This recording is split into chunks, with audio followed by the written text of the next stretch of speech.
Tonight on CTV News at 11:30. Game plan for data centers. All of the companies that we work to attract to Ontario must either bring their own power or pay all the costs of bringing energy. The province opens up its playbook amid growing concerns. Plus, victim impact statements in a Sioux courtroom. What Crown and Defence are seeking for sentencing in the Parise case. And supportive housing for Hurst. We're not perfect, but we try to improve everything for all the citizens of the community. Construction begins on a transitional housing development. CTV News at 11:30 with Ian Campbell and Tony Rima with weather. Good evening. Thanks for joining us. Ian is off. The province unveiled its framework today for AI data centers, outlining policies and expectations. It comes as many municipalities, including Sault Ste. Marie, are hitting the brakes on the controversial bills. The government's playbook for projects seeking approval was outlined by Premier Doug Ford and Minister of Economic Development Vic Fedeli.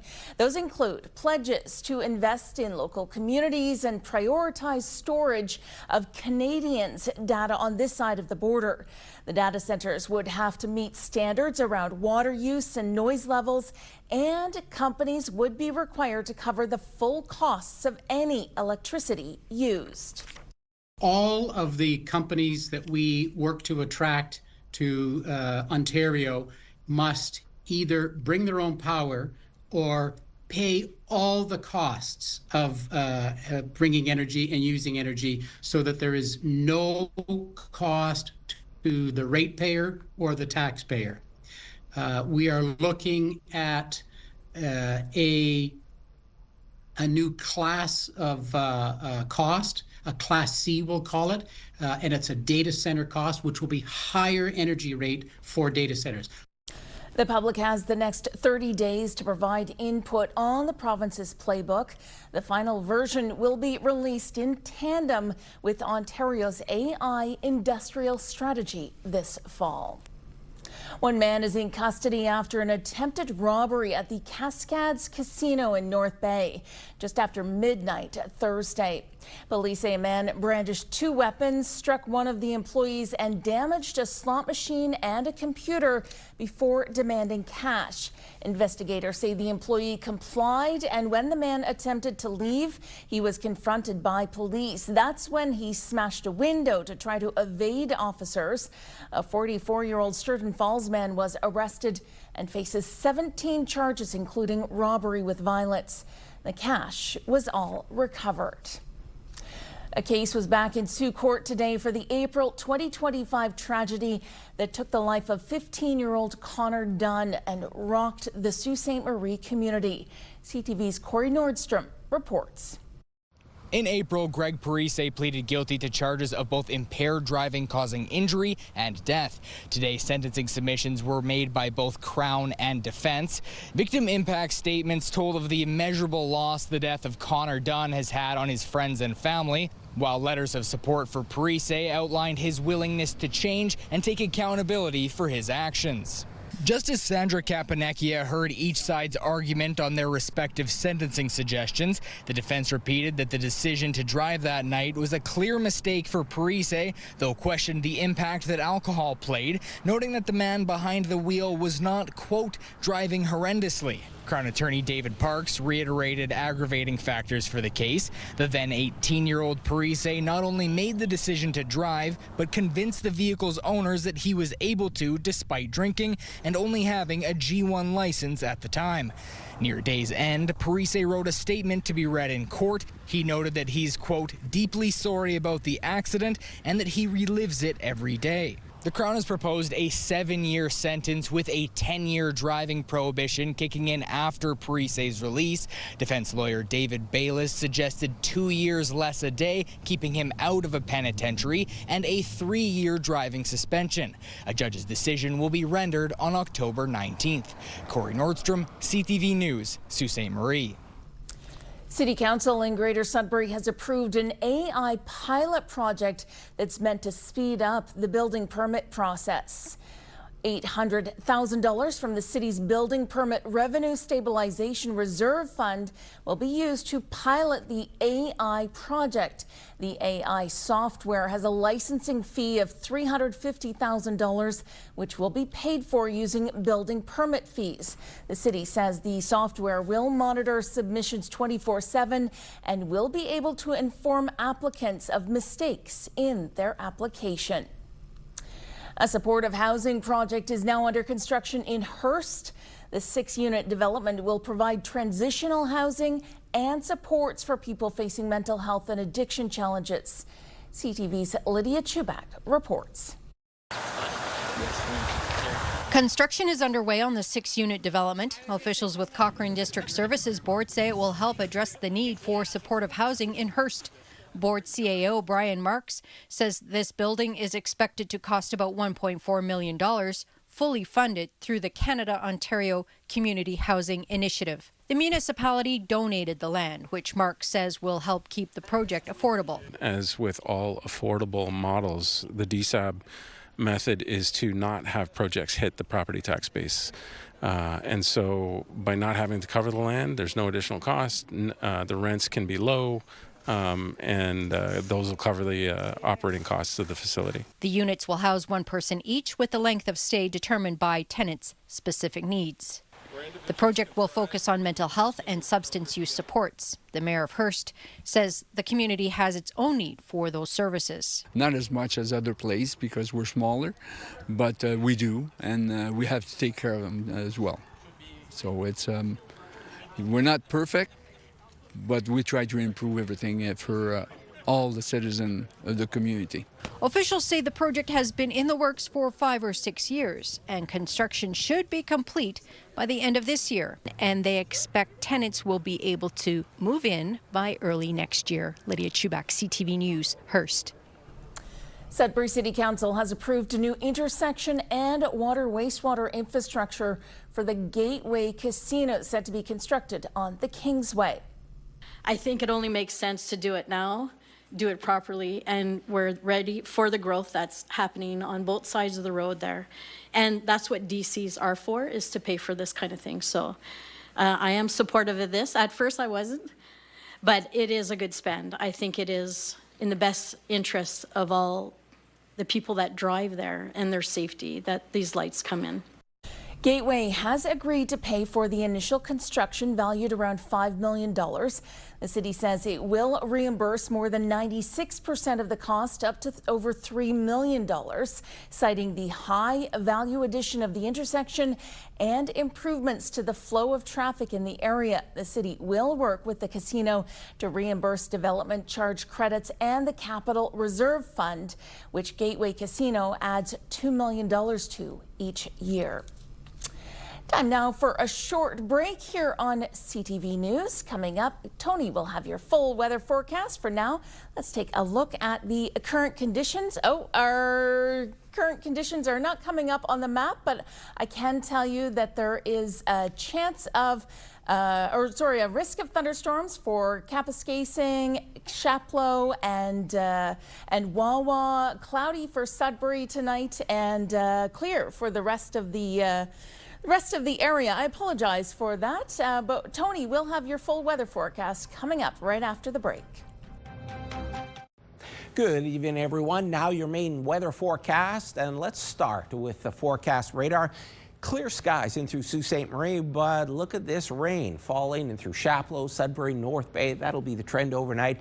Then tomorrow we start to get some clearing skies, which is rather nice. And then after that, you know what? It's not all that bad. Temperature is going to fluctuate a little bit, go up and go down. We're also watching this system coming in from the northwest, and that's going to bring clouds and shower activity in through the broadcast region Saturday into Sunday. Let's check out your 7-day weather forecast, starting with Sudbury Nickelbelt. Tomorrow, sun, cloud, and a 40% chance of rain. Temperature spot on. Temperature ticks up on Saturday. Beautiful clear skies. Then we take a step back. Cloud showers, 20 degrees, a little bit more rain in through Monday, Tuesday, Wednesday, much more rain, and then Thursday mostly overcast and 22 degrees. Heading on over to Sault Ste. Marie, Algoma. Over the next 48 hours, looks pretty nice. 24 degrees tomorrow, beautiful sunshine in store on Saturday. Sunday, some rain, temperature drops a little bit, then the temperature ticks up, but one constant, cloud showers, and then Tuesday, Wednesday, also rainy forecast there. In through Thursday, a mix of sun and cloud. For Timmins, Cochrane, Kapuskasing, sun, cloud, and 30% chance of showers. Saturday looks beautiful, 26 degrees, then the temperature drops like a rock. Clouds come back along with some showers, more rain in store on Monday. Some sunny breaks though. Tuesday, Wednesday, overcast and a chance of rain. For Timiskaming Shores and Kirkland Lake tomorrow, sun, cloud, and a chance of some rain. Temperature improves on Saturday. Beautiful sunshine, enjoy it while you can. In through Sunday, more rain on the way, and that's going to carry over into next week. Overcast on Tuesday. Cooler conditions on Wednesday and Thursday, a mix of sun and cloud. And finally, your 7-day weather forecast for North Bay, West Nipissing. Overcast conditions, but some sunny breaks. Also a chance of some rain. 26 degrees, looks beautiful for Saturday. Sunday, back to the cloud showers, temperature dips. Then the temperature increases, but the lingering shower activity will persist. That's your 7-day weather forecast. Angela, it's back over to you. Thanks for that, Tony. Algoma Public Health has issued a swimming advisory for 2 public beaches in Elliott Lake. Spruce Beach and Spine Beach have higher than normal bacteria levels. The health unit is advising people to stay out of the water as high levels of bacteria can cause skin, eye, nose, and throat infections, as well as stomach illness if water is swallowed. Public Health says anyone who uses the water at these locations should towel off immediately and shower as soon as possible. New data highlights how deadly e-scooters and e-bikes can be for children. The Canadian Pediatric Surveillance Program says 10 children died while using the devices last year, including 6 in Ontario. 12 more kids were admitted to intensive care units, while 26 were treated in hospital for more than 2 days. The data was released in an annual report emphasizing the need for better policy coordination and public education. Public health for the Sudbury Manitoulin district is seeing an increase in overdoses and unexpected reactions from illicit drugs. The health unit says the cause of the increase is unknown. In the past, these increases have been an indication of a tainted drug supply. The health unit recommends testing drugs before use, only take a small dose, and have naloxone readily available. The United Steelworkers Local 6500 donated $65,000 to help advance surgical care at Sudbury's Health Sciences North. The donation was through the USW's Community Project Fund. The union originally planned to gift $50,000, but instead voted to increase the donation. Local 6500 says it recognizes the need for HSN, as many of their members have been exposed to chemicals and other risks throughout their careers. HSN says the funding will support upgrades to surgical care at the hospital, including robotic-assisted surgery and a future hybrid operating room. With recent stats showing a sharp increase in overnight calls for help to the Kids Help phone line, an Ontario couple is doing its part to help raise awareness and money. CTV's Pauline Chan reports. A rousing welcome from Kids Help Phone staff in Toronto as Rich and Pam Eram ride up to their University Avenue offices. The Burlington couple began their fundraising ride in Vancouver, making a 7,700-kilometer trek across the country. Pam's connection to the 24/7 youth mental health service began during the pandemic when she couldn't work as a youth social worker. And I was really missing making that connection and my sense of purpose. So I immediately reached out to Kids Help Phone to become a crisis volunteer. Hi, Rich Help Phone. Kids Help Phone recently announced it's seeing a 24% jump in overnight calls and texts, with nighttime already being the most common time kids reach out. It also makes us concerned as we move into the back-to-school period, which is often always a busy time for us. Last year was 10% greater than the volumes we had before, so we're experiencing high demand now, but we're also bracing ourselves for more to come. The ERAMs plan to raise $100,000 and they hope to complete their ride in Halifax around Labor Day. The money raised will go towards Kids Help Phone's most urgent needs. Training new staff members, recruiting new crisis responders, the technology that underpins all of that. And so it's good to know we will have this support as we make those plans to respond. Rich recalls one supporter who met them out west and spoke of the need for mental health support. She just wanted a hug and she lost her son. And she said, this is what my son needed. Pam says their message to kids, teens, and young adults is to just reach out. I'm a very, very small part of this. And that's not to mention all the people who are working at youth hubs, community centers, mental health, schools, OPP and RCMP, the list goes on and on and on. So please, if you hear this message, reach out. There's someone who's going to hear. You can see more about their ride at liveagreatstory.ca. Pauline Chan, CTV News. A passenger from Winnipeg who was 7 months pregnant while on vacation in Jamaica never imagined she would be giving birth in Florida. She got caught up in the WestJet strike, causing a costly diversion. Here's CTV's Alex Carpa. Julia Henry and her husband Jordan were supposed to leave Jamaica on Monday, August 3rd, when WestJet flight attendants walked off the job. What they were offering us was either, I believe it was Friday, and we wouldn't get back to Winnipeg till almost Sunday, and then another flight was we wouldn't get home till Tuesday, the following Tuesday. Henry was 31 weeks pregnant. After going back and forth with WestJet, she says she was told they couldn't get on an earlier flight. The couple then spent more than $4,500 booking their own flights, flying to Fort Lauderdale on August 6th, with a connection to Winnipeg 2 days later, but they never made it home. I myself was in a lot of pain, and really I needed to see a doctor. I needed to go to a hospital because it was just not getting better. Henry went to the hospital around 5 p.m. and just a few hours later, her daughter was born, nearly 2 months premature. They just escalated from one thing to the next. Henry's daughter is currently in the NICU in Fort Lauderdale, where Henry and her husband need to stay for several more weeks. Julia's mother says the costs and the stress are mounting. Medical bills are piling up, and it's not just the medical bills. There's bills for everything. There's accommodation, there's transportation, there's the rental car, there's food. She believes the family might not be in this situation if WestJet got them home sooner. WestJet has not responded to CTV News' request for comment on the allegations. What we see here is WestJet flagrantly disregarding the law, misleading the passengers about those flights not being available.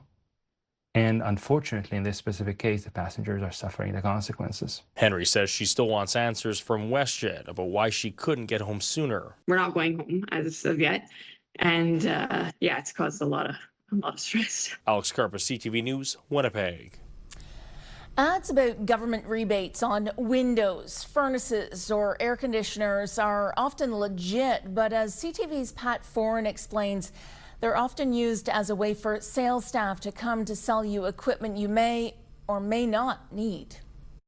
I had sleepless nights over this. Colleen Carter of Curtis says in April she was on Facebook when she saw an ad for a government rebate if you purchased a new furnace. She clicked on the ad and someone contacted her right away. A salesperson told her she was eligible for a rebate of $1,650. When you first saw the ad on Facebook, did you think it was a government rebate? Absolutely. Absolutely. 100%. Carter agreed to have a furnace installed and signed a contract to pay $12,000 for it over the next 20 years. She became concerned when she noticed the rebate check was from the HVAC company and not the government. She was given an extra $250 for referring a neighbor. I'm going to be 94 by the time the contract's over, which makes no sense. Carter signed the contract with JP Home Comfort. CTV News emailed and phoned the company, but our messages were not returned. Carter found out her agreement had been taken over by Finance It. A spokesperson told CTV News, Finance It is not involved in setting the price a customer agrees to pay for a product or service or administering any government grant, rebate, or incentive programs. Customers have the ability to pay off their Finance It loan in full with no fees at any time. Carter feels she was misled and wants out of the deal. I would like to not have this loan payment for the rest of my days, and I would like to buy out whatever it would be, but not the amount that they're expecting. When CTV News reached out to JP Home Comfort and Finance It again, both companies worked with Carter to let her out of the contract. She returned the rebate and was allowed to purchase the furnace for $4,700, which she did, and that was great news for her. I am so happy I called CTV. I appreciate your help and thank you so much. Pat Foran, CTV News. Still ahead tonight on CTV News. Scientists check out mercury levels in Georgian Bay.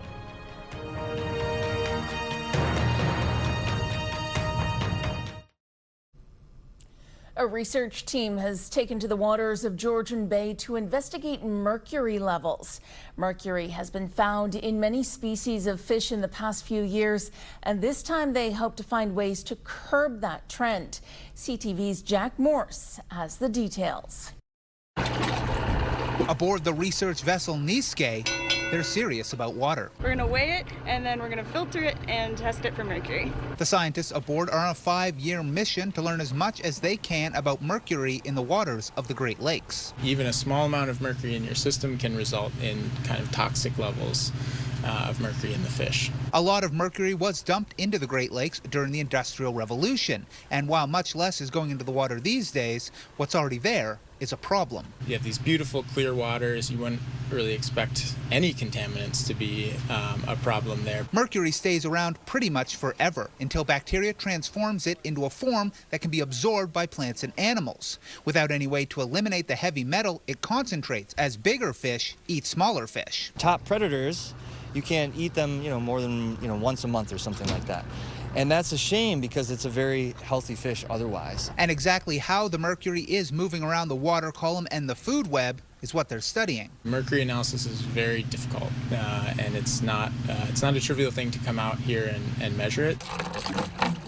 They use a pump to pull up water from different levels, straining off samples of plankton, sediment, and water to check for a host of characteristics. They do that at dozens of points all around Georgian Bay to get a full picture of what's going on in the water. If we don't have a good understanding of kind of what's happening in the water itself and with the organisms themselves, then we really don't have any hope of predicting whether or not mercury in the fish is going to go up or down. And while the first step is to stop any more mercury from getting into the water, the goal is much loftier. If we can understand how that mercury moves through the system, then we can potentially stop it and break that cycle. That would be quite amazing. Working to make the waters here as pristine as they look. Jack Morse, CTV News, Parry Sound. North Bay's Thompson Park could be the scene of a well-lit crime scene this weekend. The city posted to social media the park will be closed Friday and Saturday for a film or TV production. Portions of the Kinsman Trail and Bridge will also be closed intermittently Friday night. The city says the filming activity could include simulated crime scenes, violence, police or coroners' vehicles and prop weapons, large lights, drones, smoke effects and other production equipment may be used as well. People are asked to avoid the area and follow posted signage. Dairy Queen locations across the country celebrated Miracle Treat Day today, where money from every blizzard supported local children's hospital foundations. Nationally, Dairy Queen has raised over $58 million to deliver essential treatment and care, supporting over 2.8 million visits to Children's Miracle Network hospitals every year. In Sudbury, local Dairy Queen profits support the Sick Kids Hospital. The Lawrence Street Dairy Queen spoke about how much the community rallies for a good cause. Honestly, it's the busiest day we have all year long, whether it's 30 degrees or minus 30. It is so busy, but we have so much fun. It doesn't even feel like work. We get to pick a theme every year. We're sticking with Hawaiian, and it's just a blast. Everyone's in a good mood. Everyone feels good, and it's our favorite day of the year. And Williams says it's rewarding to see the impact Miracle Treat Day makes in Sudbury. And that takes us to the end of our newscast this Thursday night. For the latest news anytime, you can head to our website, ctvnewsnorthernontario.ca. You can also download our CTV News app. Thanks for watching. Good night.